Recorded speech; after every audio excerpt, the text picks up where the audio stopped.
Right, well, you may be pleased to learn that today's message, if you want to call it a sermon, today's message, let me just move that window again. Today's message is perhaps the simplest sermon you'll ever hear. It's not a 5-point sermon or a 3-point sermon. It's not even a 2-point sermon. I only have one thing to tell you this morning, and that one thing, it's not very sophisticated or super original or brilliantly artistic, but it is the most important thing I could ever tell you, or that you will ever hear. Now let me explain why. When all this is over, and it will be over, God is faithful. He will not abandon you. When all this is over, two images will remain in our collective memories. Two sights will linger in the mind's eye. And these two images seem right now to be ubiquitous. They're absolutely everywhere. We're seeing them all the time, and they're everywhere we look, or so it seems. The first one is this: the grim tally of those who have lost their lives in hospital to the coronavirus.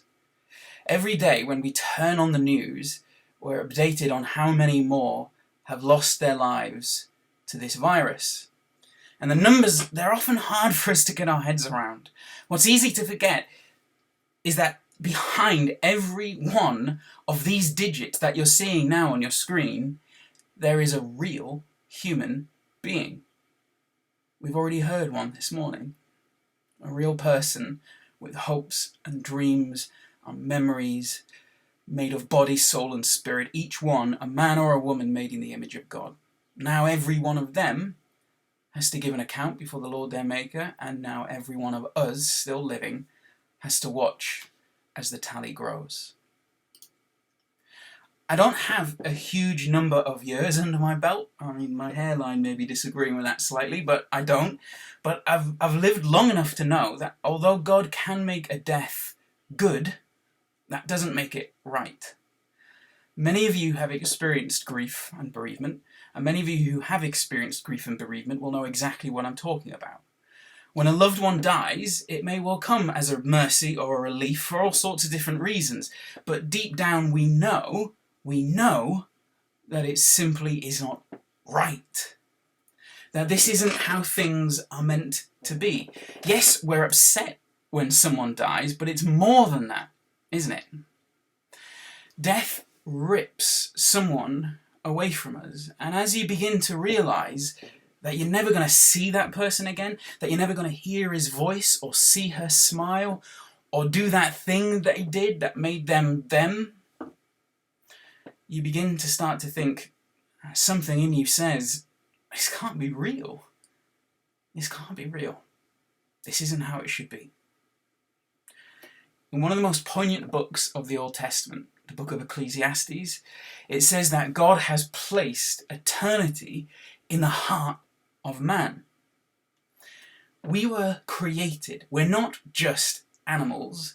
We were created in the image of God to live with him and to walk with him forever, not just to wither away and perish and wither like grass. And yet that's exactly what we see all around us. It's for exactly this reason that God hates death. By contrast, Satan, who by the way is not a red-faced dude with a big poker, but rather a dark primordial spirit that is set on your destruction, by contrast, Satan loves death. Jesus said, yes, Jesus, he believed in Satan. Was he wrong? I don't think so. Jesus said that Satan was a murderer from the very beginning.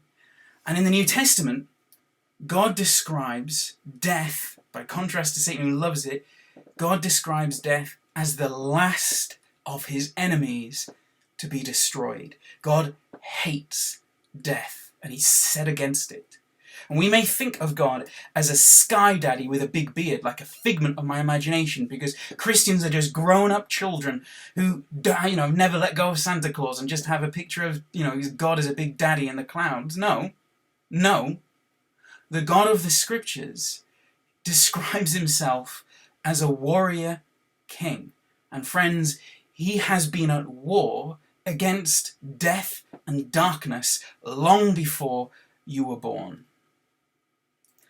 But that is still not the most important thing you'll ever hear. That's still not the one thing I need to tell you this morning.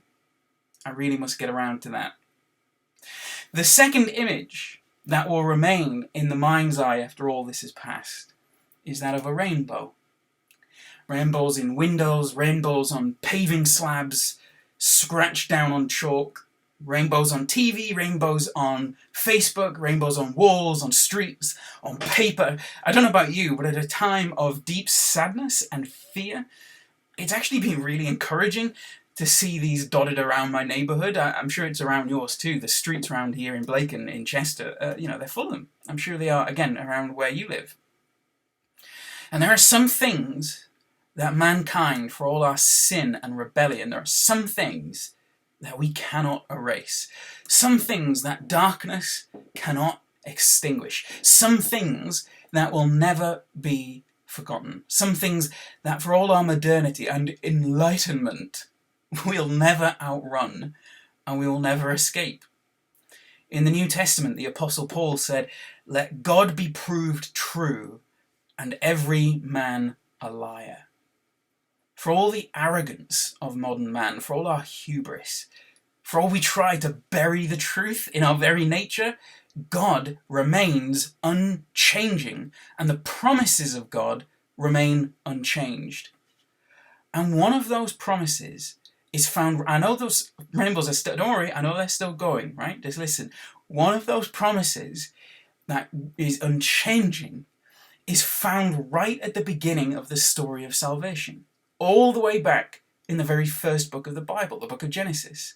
God says in Genesis chapter 9, "When I bring clouds over all the earth, and the bow is seen in the clouds, or on the streets, or in the windows, or on the news, or on Facebook, I will remember my covenant that is between me, my agreement that is between me and you and every living creature of all flesh." Isn't it fascinating? Out of all the images we could have chosen at this time, out of all the pictures and tropes and ideas that might have gripped us at this time as an emblem of hope, of all the images that we pulled out of our bag of goodies, out of our subconscious, we chose the very image that God himself chose as a sign of his faithfulness. For you see, God is faithful to you. Let me get that. Yeah, to you. He is faithful to you. You may describe yourself as a Christian this morning, or you may not. You may count yourself a believer, an atheist, an optimist, a cynic, an agnostic. It matters not, right? Whether you like it or not, God does exist, and he is right now, at this very moment, sustaining you. You are listening to this not by chance, but at his appointment. He is giving you the very breath you're taking right now. He is causing you, he's allowing you to hear the words that I'm speaking. And even more than that, Jesus said in the Gospels, again, Jesus said this, not me, that the sun, that is the physical sun, the real, out there, up there, the sun shines on the righteous and on the unrighteous. The sun itself shines on you at his command. He is the God of sunlight, of all that is beautiful and enjoyable and true, and there's never been a single moment, not a solitary second in your entire life when he has not been lovingly sustaining you in your very being. You are not, in the words of the poet William Ernest Henley, famous poem called Invictus, you are not the master of your fate, the captain of your soul. You are a creature of this loving, living, faithful God. And now, everywhere you look, in your neighborhood, you are surrounded by rainbows, the sign of his faithfulness. It doesn't matter if your brain didn't recognize that, your soul did. It's as if God himself, the hound of heaven, is chasing after you. But hang on, I said something before, didn't I? Oh, darn it. Oh, yeah, I remember. I said that I have one thing to tell you. I said that it's the most important thing you'll ever hear. I said that God hates death and that he's been at war with it since before you were born. I said that it is the last enemy to be destroyed. And I just said that God is faithful to his promises. Do you want to hear one? On this mountain, the Lord of hosts will make for all peoples a feast of rich food. He will destroy on this mountain the shroud that is cast over all peoples, the sheet that is spread over all nations. He will swallow up death forever. Then the Lord God will wipe every tear from all faces, and the disgrace of his people he'll take away from all the earth, for the Lord has spoken. Centuries before the wise men, before shepherds and frankincense and myrrh, before Mary on a donkey in the manger with a baby laid, 6 centuries before all of that, these words were spoken to a man laid flat on his face. For God, the warrior king, had spoken. He had watched the tally of the dead grow day by day and moment by moment, as death ravaged what he had once called good, as darkness held all of creation captive, as men and women were enslaved by fear and suffering. The heavens parted to declare a promise to the prophet Isaiah: I will swallow up death forever, and I am coming to gather all nations and tongues, and they shall behold my glory.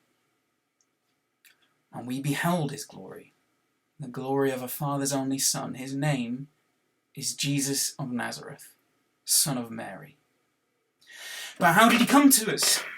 Does he come riding a chariot of thunder like Zeus? Does he come fanned and pampered like Caesar? Did he come floating 6 feet above our everyday concerns, only then to say, you know what, get a grip of yourselves, lads, it's only a bit of pain, it's only a bit of suffering, right? Grow up. No. What do you think? Shall we let the boy from Bethlehem speak for himself? These are his words, not mine. I have come not to be served, but to serve, and to give my life as a ransom for many. We know what this image looks like. It's another image that is ubiquitous, except we don't just see it in windows or on walls and streets and paper. We see it on buildings and in paintings, and we even wear it round our necks. It may not be as pretty as a rainbow, but here, as Christ is crucified, we get an even better picture of God's love for us. All that fear, all that dread, and uncertainty and pain and suffering and sin and rebellion and lust and greed and anger and addiction and hatred and deception and darkness and death, the warrior king swallows it all down. He drinks it down to the dregs. As he writhes in agony on the cross, he says, what is he saying? I'm going to get you guys. No. Father, forgive them. They don't know what they're doing. He dies your death so that you might live a new life. And with his last breath, he cries, it is finished. What a joke, right? This guy can't be serious. He's just been murdered, tortured to death. His mates have all left him, and he's saying he's achieved something. What a loser. What a joke. Nothing to see here, folks. Business as normal. Go back to your homes. And that's the thing I wanted to tell you.